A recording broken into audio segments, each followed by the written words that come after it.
Hi hello ನಮಸ್ಕಾರ ಸ್ನೇಹಿತರೆ. ಇಲ್ಲಿ ಜೈಶಂಕರ ಆಗಮನವಾಗಿದೆ. ಜೈಶಂಕರ ಆಗಮನದೊಂದಿಗೆ ಈ ಕಡೆ ಮಾನ್ಯತಾ ಗ್ರಹಚಾರ ಕತೆ ಮುಗೀತು ಅಂತಾನೆ ಹೇಳ್ಬೋದು.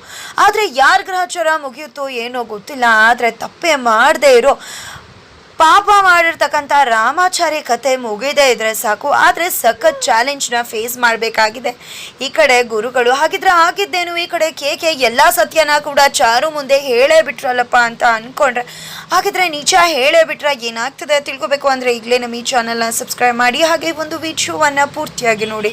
ಇಲ್ಲಿ ರಾಮಾಚಾರಿ ಮನೆಗೆ ಬಂದಿರಬಹುದೇನೋ ಅಂತ ಹೆದ್ರಿ ವೈಶ್ವಕ ಮನೆಗೆ ಬರ್ತಾಳೆ. ಯಾಕಂದರೆ ರಾಮಾಚಾರಿ ಸತ್ತಿಲ್ಲ, ಬದುಕಿದ್ದಾನೆ. ಜೊತೆಗೆ ನನ್ನ ವಿಷಯ ಕೂಡ ಗೊತ್ತಾಗಿದೆ, ಬಂದ್ರೆ ಏನ್ ಮಾಡ್ಬೋದು ಅಂತ ಹೆದ್ರಿ ಮನೆಗೆ ಬರ್ತಾಳೆ. ಆದ್ರೆ ಅದಕ್ಕೂ ಮುನ್ನ ಈ ಕಡೆ ಚಾರು ಆಶ್ರಮದಿಂದ ಮನೆಗೆ ಬರ್ತಿದ್ದಾಗ ಈ ಕಡೆ ಶ್ರುತಿ ಅಮ್ಮ ಹೆದ್ರೋಗಿದ್ರು, ನೀವು ಮತ್ತೆ ರಾಮಾಚಾರಿ ಅಣ್ಣ ಕಾಣಿಸ್ತಿಲ್ಲ ಅಂತ.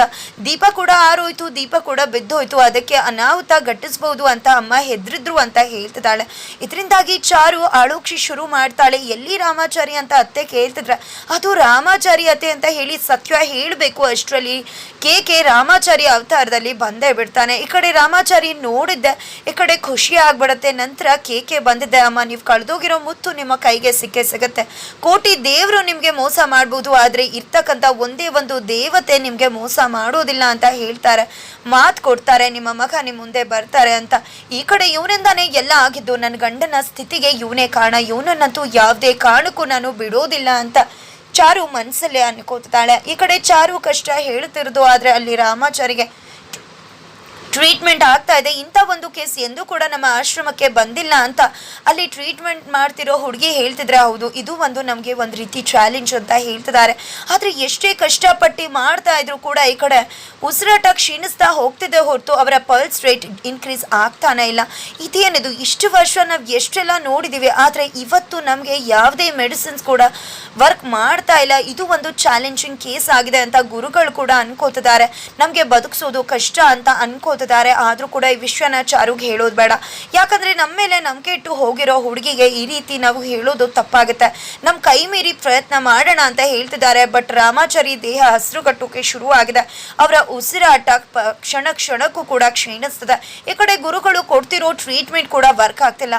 ಆದ್ರೆ ಇಲ್ಲಿ ಮಾನ್ಯತಾ ರಾಮಾಚಾರಿ ಬದುಕ್ಬಿಟ್ಟಿದ್ದಾನೆ, ತನ್ನ ಕತೆ ಮುಗ್ದೋಯ್ತು ಅನ್ನೋ ಹೆದರಿಕೆಯಲ್ಲಿ ಮನೆಗೆ ಬಂದ್ರೆ ತಪ್ಪು ಮಾಡಿದವ್ರಿಗೆ ಶಿಕ್ಷೆ ಆಗ್ಲೇಬೇಕು ಅಂತ ಜೈಶಂಕರ್ ಫೋನಲ್ಲಿ ಹೇಳುದನ್ನ ಕೇಳಿಸ್ಕೊಂಡಂತ ಮಾನ್ಯತಾ, ಮುಗೀತು ನನ್ನ ಕತೆ, ಜೈಗೆ ಎಲ್ಲ ಕೂಡ ಗೊತ್ತಾಗಿದೆ ಅನ್ಕೊಂಡಿದ್ದೆ, ಇದನ್ನೆಲ್ಲ ನಾನು ಮಾಡಿದ್ದು ನನ್ನ ಬೇಬಿಗೋಸ್ಕರ, ದಯವಿಟ್ಟು ಕ್ಷಮಿಸ್ಬಿಡು ಜೈ ಅಂತ ಹೇಳ್ತಿದ್ದಾರೆ. ಈ ಕಡೆ ಜೈ ಅವ್ರಿಗೆ ಏನೂ ಕೂಡ ಗೊತ್ತೇ ಇಲ್ಲ.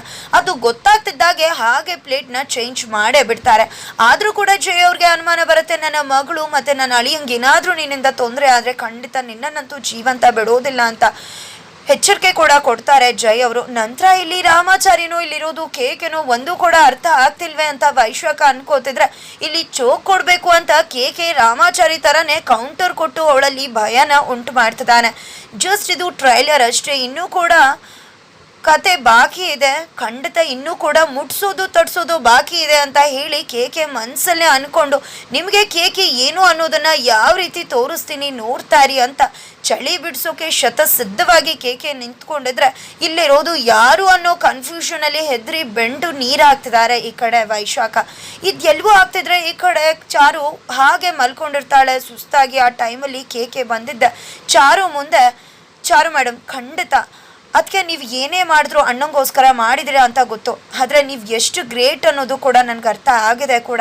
ಆದರೆ ನಿಮ್ಮ ವಿರುದ್ಧ ಯಾರು ಇಷ್ಟೆಲ್ಲ ಷಡ್ಯಂತ್ರ ಮಾಡಿ ಅಣ್ಣನ ಸ್ಥಿತಿ ಕಾರಣ ಆಗಿದ್ದಾರೆ ಅನ್ನೋದು ನಂಗೆ ತುಂಬಾ ಚೆನ್ನಾಗಿ ಗೊತ್ತು. ಆದರೆ ಅವ್ರು ಯಾರನ್ನ ಕೂಡ ನಾನು ಸುಮ್ಮನೆ ಬಿಡೋದಿಲ್ಲ ಅಂತ ಕೇಕೆ ಹೇಳ್ತಾನೆ. ಬಟ್ ಇದೆಲ್ಲವೂ ಕೂಡ ನಿದ್ರೆ ಮಂಪ್ರಲ್ಲಿ ಏನೋ ಆದಾಗ ಆಗುತ್ತೆ ಚಾರುಗೆ, ಬಟ್ ಕ್ಲಾರಿಟಿ ಸಿಗೋದೇ ಇಲ್ಲ. ನಂತರ ಬೆಳಗ್ಗೆ ಎದ್ದೇಳ್ತಿದ್ದಾಗೆ ಚಾರು ತಾನು ಆಶ್ರಮದಲ್ಲಿ ಇರಬೇಕು ಅನ್ನೋ ಕಾರಣಕ್ಕೆ ಅತ್ತೆ ಪರ್ಮಿಷನ್ ತಗೋಬೇಕು ಅಂತ, ನಾನು ಪೂಜೆಗೆ ಹೋಗಬೇಕು, ನನ್ನ ಫ್ರೆಂಡ್ ಮನೆಗೆ 3 ದಿನ ಹೋಗಿ ಬರ್ತೀನಿ ಅಂದಾಗ, ಹೌದೌದು ಬೀದಿ ತರ್ಕೊಂಡು ಆರಾಮಾಗಿ ನಿಂತಿರು ಅಂತ ವೈಶಾಖ ಹೇಳಿದ್ರೆ, ಈ ಕಡೆ ಚಾರು ಮೇಡಮ್ ನೀವು ಹೋಗಿ ಬನ್ನಿ ಅಂತ ರಾಮಾಚಾರಿ ಪರ್ಮಿಷನ್ ಕೊಡ್ತಾನೆ. ಫೈನಲಿ ಇಲ್ಲಿ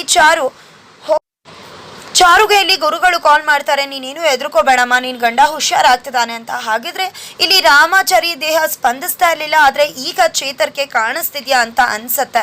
ಜೊತೆಗೆ ಗುರುಗಳು ಕೂಡ ಕಾಲ್ ಮಾಡಿ ಚಾರುಗೆ ಹುಷಾರಾಗ್ತಿದ್ದಾರೆ ಅನ್ನೋ ವಿಷಯನ ತಿಳಿಸ್ತಾರೆ.